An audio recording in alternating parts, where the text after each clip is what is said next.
Hello, this is Dr. Dell, and in this video we're going to review all of the algebra that you have learned in the Practical Math Foundation.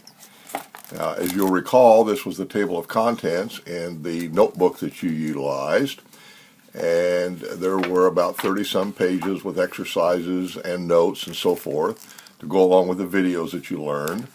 Then once you've learned this algebra, you know enough algebra to do the type of algebra you need to do for all sorts of practical math problems, and we're going to review that now for you. Now this is a table of contents, and there were 10 lessons in the algebra that you learned for the practical math, and of course you can go back now and review this at any time that you need to do so.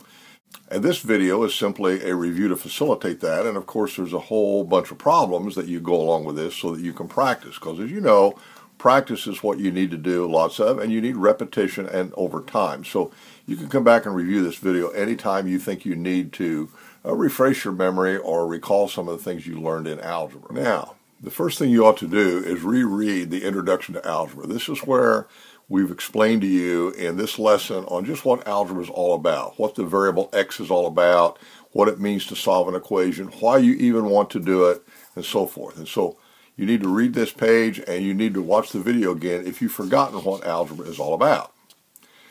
Now, once you've done that, then I want you to review the 4 ways that one can solve an algebraic equation. Now, again, this is a lesson that you need to go back and review if you've forgotten. You have an algebraic equation with an unknown x, you want to solve it, and there are usually 4 different ways you can do it. One is you can just guess at it, and sometimes that's easy to do if it's a simple equation. Or you can apply a formula if you happen to know one, and this is often the way it's taught the old-fashioned way, and quite frankly this is difficult because it's hard to remember formulas or to know which formula you should apply. A much better way is to apply a process, which you're going to review soon, and that's what you've learned. And finally, if you have certain algebraic equations are difficult to solve, you don't have a process that you can do, and so you use a modern tool. Mathematica is the one we recommend, and of course there is now a free version of it we use, and we start teaching you that actually in Tier 4 when you get into difficult algebraic equations, and it's called Wolfram Alpha.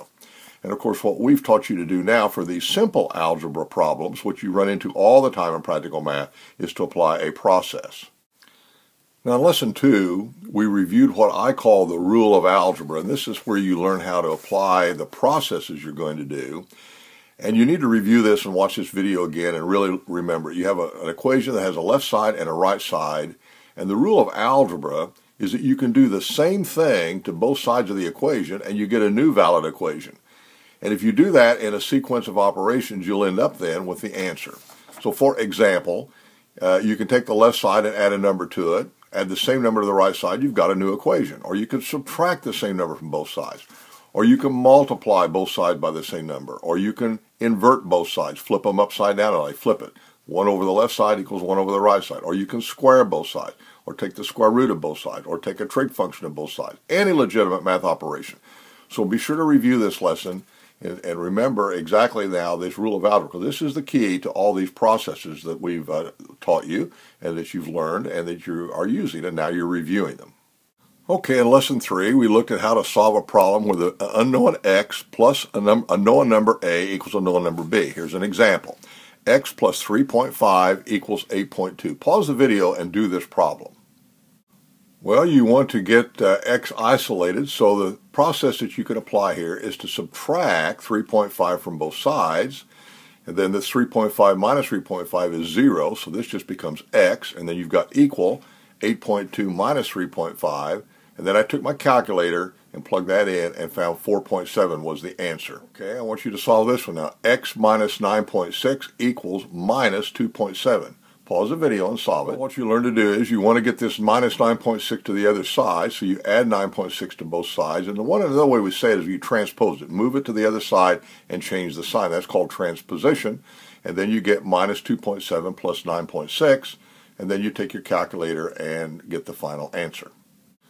Well, I hope you got 6.9 when you used your calculator. And now try this problem. X minus 2/3 equals 7/8.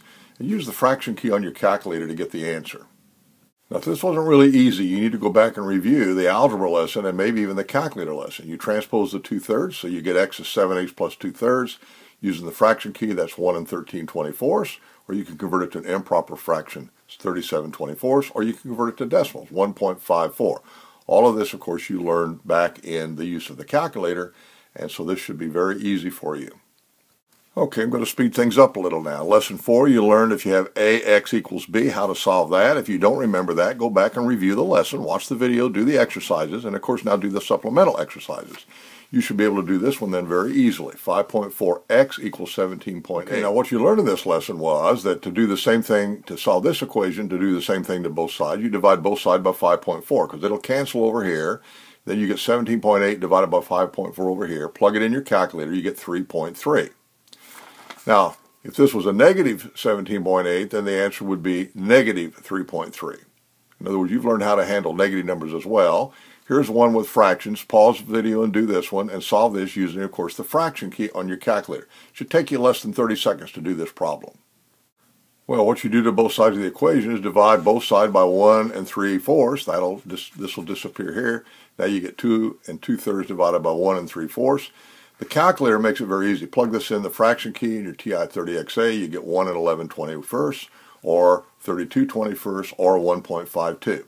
Now, if you can't do that just as fast as I did this, if you can't do this and check it in less than a minute, then you need to go back and review this lesson and do a lot of practice exercises. Now, in Lesson 5, we learned what to do when you had x's on both sides of the equation and numbers over there. And here's an example. 2.4x minus 3.7 equals minus 9.6x plus 15.2. Pause the video and solve this. And if you can't do it, go back and review Lesson 5. Okay, what you should know how to do is you want to get all the x's on the left side and all the numbers on the right side. So you take this minus 9.6x and transpose it, and that changes the sign. Take this minus 3.7 and transpose it, that changes it to plus 3.7. Now you've got to use the distributive law and factor out the x, and you get 2.4 plus 9.6, that's times x, and then over here I didn't change that. Now you take your calculator. 2.4 plus 9.6, when you add it up, is 12.0 times x. Over here you get 18.9. Now you divide both sides by 12.0, and you're going to get x equals 18.9 divided by 12.0, and that's equal to 1.58. Of course, the calculator makes this extremely easy to do once you get down to actually doing the arithmetic. Now, if you couldn't do that as fast as I just discussed it with you, then you need to go back and review Lesson 5, and you also need to do a lot of practice problems until you can get to where you can do them just this quickly. I guarantee if you do 10 problems like this, you'll get to where you can do them just as fast as I can. Now you have a lot of examples in the supplemental problems I'm giving you, but let's just look at this one. With fractions, 3/4 x minus 4/5 equals 2/3 x plus 7/8. Pause the video and do this and see if you can do it in less than a minute using your calculator. Okay, here it is. What are we going to do? Well, we're going to transpose the 2/3 x to get the x's over here. That'll give you 3/4 minus 2/3 times x. I use the distributive law. On the right side, you're going to get 7/8. Transpose, you're going to get plus 4/5. Now, using your calculator. By the way, the calculator, if you don't have the TI-30XA and haven't learned to use it, you must do that first. Go back and learn how to use that calculator in our calculator course. But then this is 1/12x equals 67/40. So you divide 67/40 by 1/12 to get x, and you get 20 1/10. And I did this twice now to check myself in less than a minute, and you should be able to do the same thing. I'm not particularly fast at this. The calculator, of course, the TI-30XA is what makes all this so very, very easy and doable. This was the final answer I got, and you just plug in these fractions as you know. And if you forgot how to do that, you need to go back and review the calculator lessons. Okay, in Lesson 6, we taught you what to do when you have a number divided by x equals another number. Here's an example. 3.7 divided by x equals 9.2 divided by 4.5. Do this problem as a review, and if you can't do it, go back and study Lesson 6. Okay, what you do to both sides of the equation now is you invert them, or flip it as I like to say. So this becomes that x over 3.7 equals 4.5 over 9.2. What we did to both sides was just simply invert them. Now at this point, to get rid of this 3.7, you got to multiply both sides by 3.7. It'll cancel over here, and that leaves you with 4.5 over 9.2 times 3.7. Now you get your trusty calculator out and plug that in, and that's 1.8. And that's just how quick and easy it is to solve these problems. If you didn't do that and understand that and couldn't do it just that easily, go back and review lesson A6 and do a lot of those kinds of problems. They're really very easy, but they come up all the time in practical math. Okay, now here's a kind of equation that comes up all the time in practical math and all sorts of technical subjects. X squared equals the number A. And in order for this to have a solution, A has to be non-negative or positive. And so here's an example. X squared equals 17.4. Pause and solve that. Well, of course, what you learn in lesson 7 is you simply got to have to take the square root of both sides, because the square root of x squared will just be x. But if you take the square root of the left side, you got to take the square root of the right side. So that's the square root of 17.4. Plug that in your calculator and use the square root key, and you get 4.2. And it's just that easy. People are always amazed at how easy algebra is for practical math. Here in lesson 8, what if you have the square root of x equals a? This comes up all the time in hydraulics and pneumatics and electronics, these kind of problems. So here's an example. The square root of x equals 17.4. Pause and solve. Well, as you learn, what you have to always ask yourself is, what should I do to both sides of the equation to get closer to a solution? Well, if you got the square root of x over here and you want to get x, what do you need to do to that? Well, you need to square it, because if you take the square root of x and square it, you get x. But if you do this to the left side, you got to do it to the right side. So if you're going to square the left side, you got to square the right side. That's 17.4 squared. Now you plug that in your calculator, and that's 302.8. So that's the answer. It's just that easy. And this is what you learn now in the practical algebra that you're doing. And we're going to look at a couple more examples here in a moment. But quite frankly, this is the algebra you need for practical math. And that's, of course, what you learned in these lessons. Now in lesson 9, I show you what you do if you've got an equation like sine x equals a. Now you may not even know what this sign means. It's just it's a function of some sort, and in trigonometry we teach you that. But maybe you come across a formula like this: sine x equals 0.45, and you need to know what x is. And maybe you don't even know trigonometry, but you have your calculator, and you can do something with the calculator to solve this, and that's what I teach you now in lesson 9. I'm not teaching you trig, I'm teaching you how to use your calculator to do an algebra problem like this. So pause and see if you can remember how to do this. Well, what you've learned in these lessons on algebra is, and when we taught you the calculator, is that these functions have what are called inverses. So if you've got sine x equals 0.45, what do you got to do to both sides of the equation? Well, if you apply the sine inverse to the sine, that just gives you back x. But if you do it to the left side, you got to do it to the right side. So you want to apply it to 0.45. And that'll get you 26.7 degrees. Now, to make sure you kind of understand that, let me take the calculator and show you. This is what you learned when you learned how to use the calculator.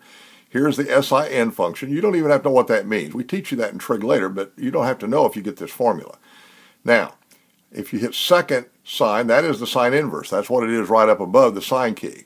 So what we got to do is we got to take 0.45, then we got to hit second key and hit the sine key, and that'll give us what x is, and that's 26.7 degrees. And that, of course, is what we teach you then in lesson number 9. And we do a similar thing for the cosine of x and for the inverse sine of x. And you need to go back and review those lessons. And this will be particularly useful then when you do study trigonometry and start applying trigonometry. But you might even have to use it sometime before you learn trig, just some formula that you were given and some documentation. Now, once you master these 10 lessons in algebra, which is a whole lot less algebra than is normally taught in a typical high school course, but once you master this, you're going to be ready to do practical mathematics in all sorts of practical fields. In fact, the first 8 will probably be enough. The key to learning this is to practice. The more you practice, the easier it gets, the better you learn it, the faster you get. You want to have repetition. You want to repeat and do this over and over and over, and you want to review it. You don't want to just do it one time. You want to come back to it. So along with this review video, I've given you a whole slew of practice problems you can do. And as you try to do them, of course, I give you the answers so you can check yourself. And the more you practice, the better you get. This is like any kind of a sport or game. If you're going to learn to play chess, for example, you're going to have to practice and do it over and over and come back to it. This is true of basketball, football, chess. So I urge you to review this, to practice. And when you forget it, come back and review this again. And do some more problems and repeat them. And when you do that, you're going to get very, very skilled at it, and then you're going to be able to do all sorts of things with your life where mathematics is a valuable asset and might be required. There's hundreds of thousands of great jobs out there, And mathematics is usually the impediment for people to learn the things they need to learn to get those jobs. So it's Dr. Dale. Hope you've enjoyed this video, and I wish you the very best in your future.